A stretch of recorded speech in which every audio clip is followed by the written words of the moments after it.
तो react interview question series में आपका स्वागत है। सो हमारा पहला क्वेश्चन है, explain how use callback, use memo and React memo work together to optimize performance. जैसा कि आप सभी लोग जानते हैं, जो हमारे ये हुक्स हैं, use callback, use memo, react memo. React memo basically हमारा एक हाई ऑर्डर फंक्शन है। तो ये कैसे एक रिएक्ट की एप्लीकेशन की परफॉर्मेंस को बढ़ा सकता है। तो ये क्वेश्चन बाबा इंटरव्यू में पूछा जाता है एक्सपीरियंस डेवलपर से। तो आज ये हम इसको एक्सप्लेन करते हैं। So first of all, use call back में एक फंक्शन पास होता है एंड देन डिपेंडेंसी पास होती है। सो यूज कॉल बैक का मेन मोटिव है तो मेमोराइज अ फंक्शन। सो जब हम अपने फंक्शन को बार बार क्रिएट करते हैं, क्रिएट करने का इन द सेंस हम अपने कंपोनेंट से चाइल्ड कंपोनेंट में फंक्शन को पास करते हैं वाया प्रॉप्स। सो रिएक्ट सोचता है कि बार बार जब हमारा मेन कंपोनेंट रेंडर होता है, तो रिएक्ट सोचता है बार बार हमारा फंक्शन चेंज हो गया, बट फंक्शन चेंज नहीं होता है।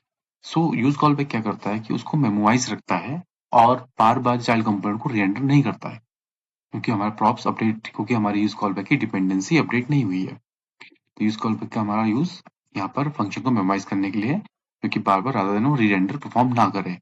इट ओनली रीरेंडर्स जब आपका डिपेंडेंसी चेंज हो। तो ये यूज कॉल बैक इंश्योर करता है। सेकेंड है हमारा यूज मेमो।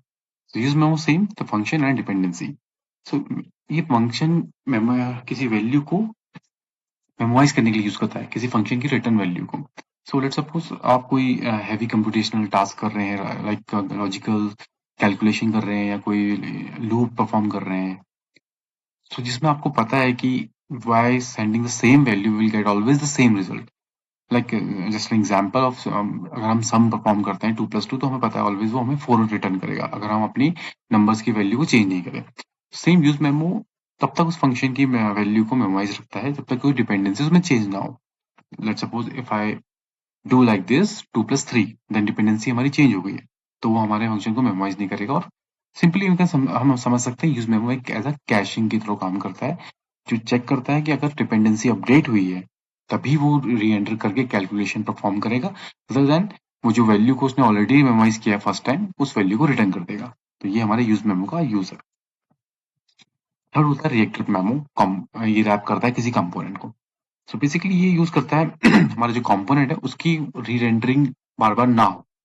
तो इसका मतलब क्या है, रिएक्टिव मेमो हमारा एक हाई ऑर्डर फंक्शन है। हाई ऑर्डर फंक्शन हमेशा क्या करता है, एक फंक्शन को रैप करता है।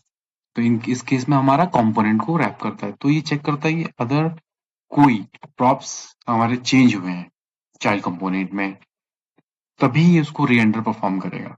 लेट्स सपोज को पेरेंट कंपोनेंट है, अगर वो बार बार री एंटर हो रहा है एंड उसके अंदर हम कोई चाइल्ड कंपोनेंट्स यूज कर रहे हैं, तो वो भी बार बार री एंटर ना हो, उसके लिए हमें क्या करते हैं, हम अपने कंपोनेंट को रैप करते हैं रिएक्ट डॉट मेमो से, और चेक करते हैं कि अगर कोई प्रॉप्स चेंज हुए हैं तभी वो उसको रेंडर करता है, अदरवाइज से रेंडर नहीं करता।